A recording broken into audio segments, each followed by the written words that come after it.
Já ouviram falar em caminho do meio? Dizem que ele é o mais seguro a ser seguido. Os soldados marcharam até quase toparem um exército com o outro, mas entre os batalhões havia uma fresta, e foi justamente por ela que Aristos passou como um relâmpago galopando. E sim, justamente pelo rio em que eles seguiram seu trajeto. E Aristos não sabia nada sobre esse novo território úmido, que sequer havia solidez no chão para que ele pudesse caminhar. Quem dirá saber algo sobre nadar? Tudo que ele sabia é que naquele território ele poderia se afogar assim como no sonho.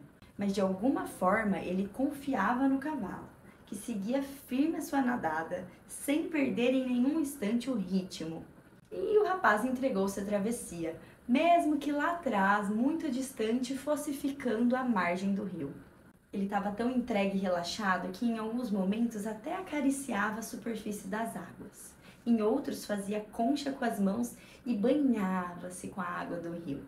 Ria, gargalhava, feito uma criança ao descobrir um novo brinquedo. E de vez em quando até vocalizava alguns gritinhos como Ihu! Viva! Com o passar das horas, Aristos foi sentindo-se um pouquinho cansado e deixou seu corpo amolecer, debruçando-se sobre o dorso do cavalo.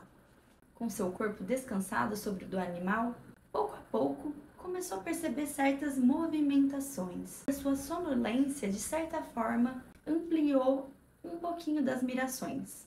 Ali, deitadinho, ficou mirando as águas. Algumas imagens vinham brotando de lá de dentro.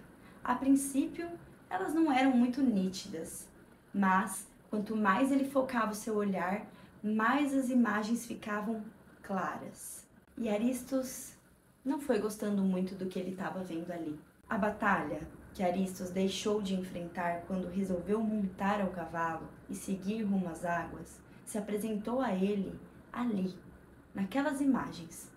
E ele viu ataques ferozes, mortes, gritos, dor e muito sofrimento. Uma atmosfera completamente assustadora tomou conta das águas. E por um instante, parecia que o rio havia invadido o corpo de Aristos e transbordado em seus olhos. Foi nesse dia que Aristos brincou como uma criança, mas também chorou como uma, pois era como se ele já tivesse vivido aquela história, mesmo que ele não se recordasse dela. Ele sentiu pela primeira vez o seu coração apertar no peito, e as cenas não paravam de aparecer. Quanto mais elas apareciam, mais o seu coração se apertava. O peito de Aristos só foi se afrouxando conforme as lágrimas secavam em seus olhos. E a partir daí, ele começou a pensar de volta na terra firme. Ele ergueu seus olhos, mirou o horizonte e notou que o sol já quase tinha adormecido. Chegando à noite, um forte brilho refletiu sobre as águas. Era a luz que Aristo procurava, que em outrora o ancião havia o presenteado. Ela voltou a brilhar para ele. Ele entrou numa empolgação tão forte que quase lançou seu corpo nas águas.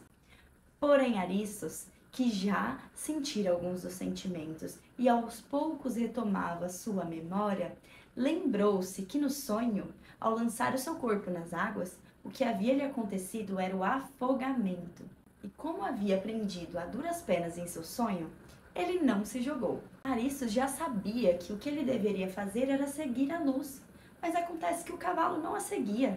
Pelo contrário, parecia que ele rumava para outros lados. Mas dessa vez, o jovem não se desesperou.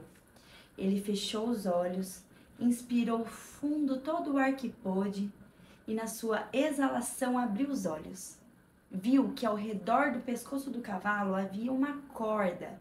Ele tomou ela nas mãos e puxou instintivamente para um dos lados. O cavalo imediatamente virou a sua cabeça e, mais forte do que nunca, soltou um retumbante relincho. E a partir daí, ele começou a nadar sob a guiança das rédeas que Aristos tomava em suas mãos.